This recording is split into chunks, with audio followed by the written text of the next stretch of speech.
So I'll be talking about the smart grid for Southeast Asia, looking at the Southeast Asia as a whole and how it's going to be as a pathway to achieve the clean energy transitions. So just a little bit about the DNV, which is the independent assurance and risk management company. We founded in 1864 as a maritime classification society. And today, we're known of being a global leader of independent technical advisory services across the entire energy value chain. So my focus is on Asia Pacific regions. So our office is based in Singapore, but I'm in Sydney. In terms of the market and strategy service that we're providing, like we separate into three aspects on the market design, future energy markets, and financial assurance that cover the topic that we're also discussing today, as well as the evolutions and arrangement of the markets and how do we transition towards clean energy. And we can discuss more about that if you have any questions, or you can contact me directly. In terms of the contents of my presentation today, I'll be looking at the characteristics and current situation in Southeast Asia as a whole, and then what are the pathway towards net zero emission in Southeast Asia, and the role of smart grids in future energy systems, and what are the options and benefits of the smart grids. For the characteristics and current situations, as we know, Indonesia, Thailand, Philippines are the largest economy, and Vietnam are the largest economy in the regions, and Singapore, being the developed countries, has the highest GDP per person. And in meeting the increasing energy demands, the Southeast Asia is facing situations of the growing populations and economies, and this is a key priority for Southeast Asian countries in order to pursue the economic growth, as well as in meeting security of supply, which is the main of the common features in the national energy policy if you look at the countries across the Southeast Asia. And also another main issue is that it's expanding of the urban middle class, which is the main driver of electricity demand in residential and service sectors, and also the flourishings of the manufacturing sector as well, which push up the industrial energy demand. So we see the increasing of the cooling demand coming from installations of air conditioners, and that's why the issues of the building that Pauline has been mentioned is one of the key important. In terms of the pathways of the Southeast Asia towards the net zero emissions, many of the countries in Southeast Asia have announced carbon neutrality targets or net zero emissions by 2050 and by 2065. These targets include both detailed plan that's coming from the NDCs and the long-term strategies, as well as a statement by governmental officials, particularly after the COP26. So Southeast Asia will rely on international corporations in order to support the countries to achieve the targets. And this is to ensure that deployment of key technologies and infrastructures can be enhanced in a way that help to achieve these targets. As mentioned, many countries have already announced, but there's some countries which has not announced also have other policies such as coal phase out in the Philippines that will also play a key role to achieve the net zeros. So the power sector has to lead emission reductions. This is because the rising deployment of renewables, and we'll see that emission intensity of electricity generations has fallen quite dramatically. And this one is the graph that coming from the Southeast Asia Energy Outlook, which has recently been released, showing the CO2 emissions in the selected sectors under the sustainable development scenarios. And we see how the CO2 emission intensity is decreasing, and while the demand share of electricity increases from now until the year 2050. So the key role is coming from the electricity sector. In terms of the regional trends of the final energy demand in Southeast Asia, the transport and manufacturing sector have been leading the growth in Southeast Asia, but we also see that the buildings is also increasing as well to when we look out to 2050. The building sector will see the largest increase in the consumption, as I mentioned. So it's important in order to have the smart energy buildings, which will become a key asset to manage to the management of the power system, because it will offer the flexibility and help to also enhance the grid stability. These are just an example in terms of the smart buildings, which equipped with all the smart technologies. For example, the photovoltaic, the heat pumps, and how it can provide also demand response into the system as well.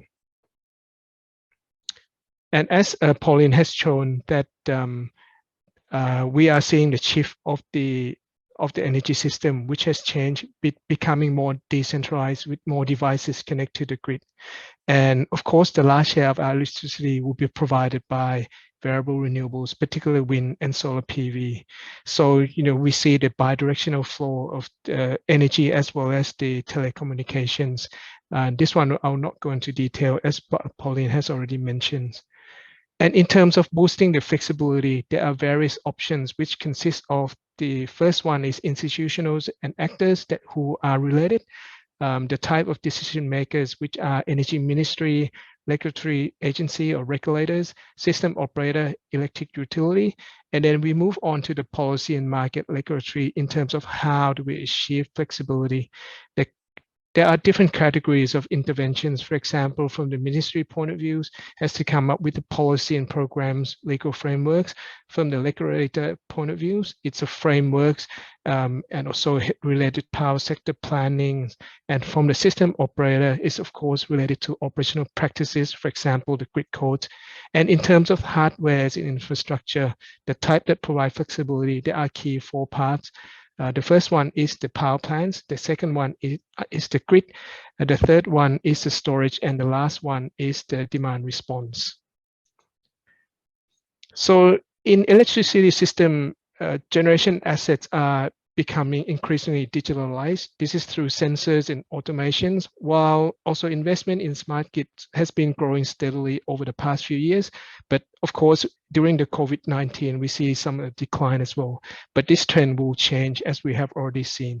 Many countries around the world are also rolling out the smart meters, while consumers and also business are also adopting more and more connected devices. And this one showed the investment in electricity networks by equipment types on the left-hand side graph, that we can see the increase.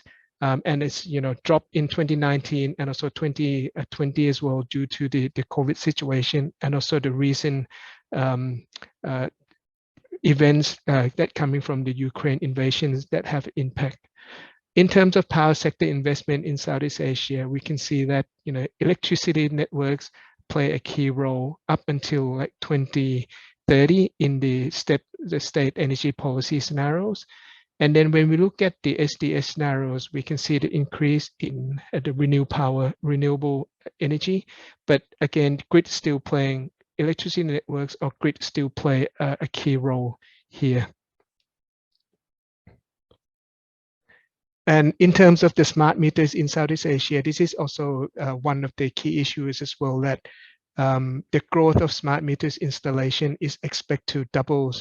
Countries such as Malaysia and also Thailand, smart meters are an integral part of smart grid plans. Like for example, in Malaysia, the number of installations we have seen has already exceeded 1 million since it rolled out, which began in 2016.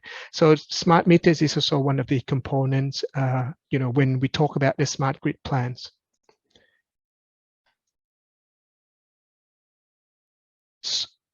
The term digitalization and smart grids often, go together. So when we talk about smart grids, we talk about digitalizations.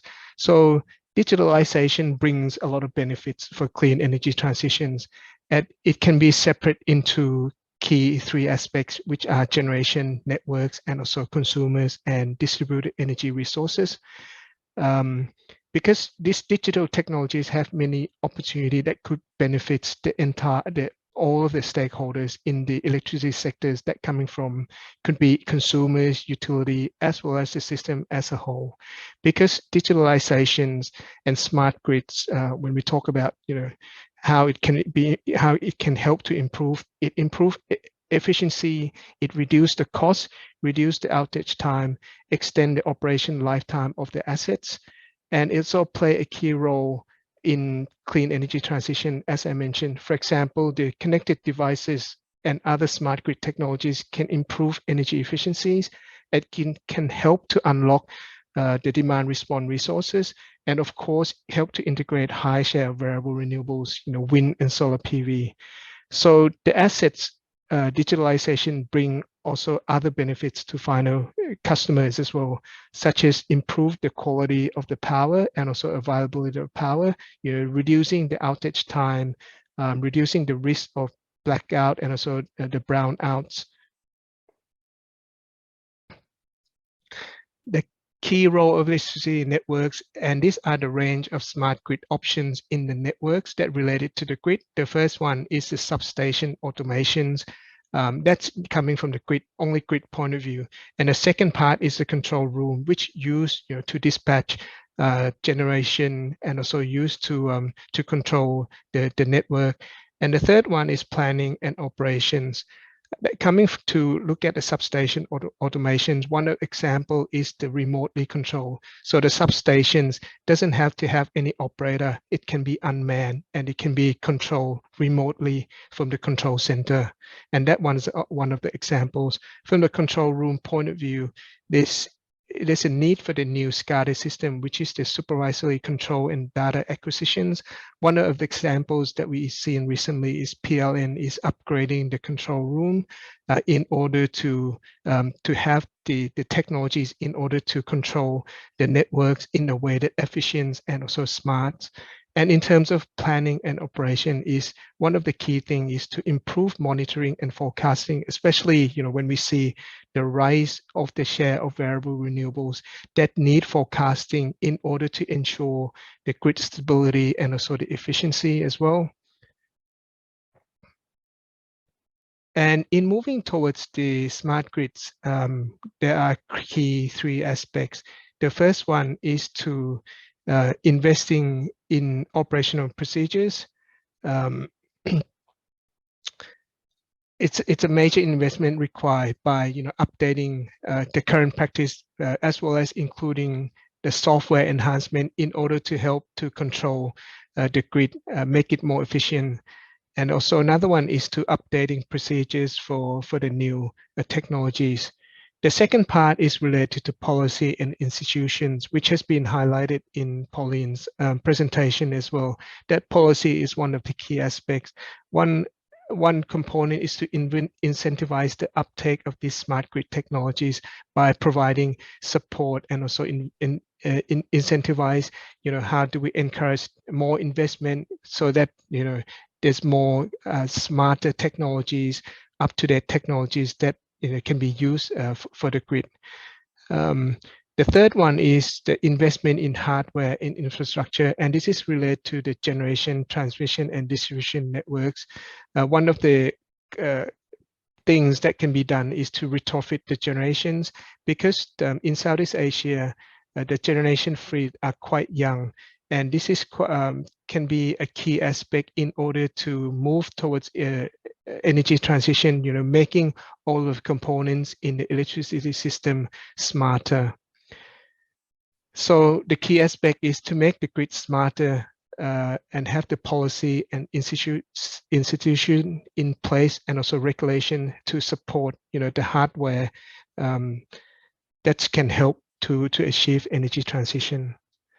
So the key takeaway is that meeting increasing energy demands from expanding economies and growing population is one of the key aspects and priority in Southeast Asia when we move towards the growth in the energy systems. The second one is to see that almost all the countries in Southeast Asia have already announced policy to promote renewables or to phase out the coal-fired generation technology, for example, Philippines and Indonesia. And digitalization and smart grids are the core of clean energy transitions as they bring benefits to almost all the stakeholders in the energy sector. Many countries in Southeast Asia already have smart grid plans. This includes smart meters, network devices, system control, operation and planning. But again, the key aspect are relating to institutional and policy and regulatory frameworks in order to continue the support and also increase, accelerate, the change towards smarter grids.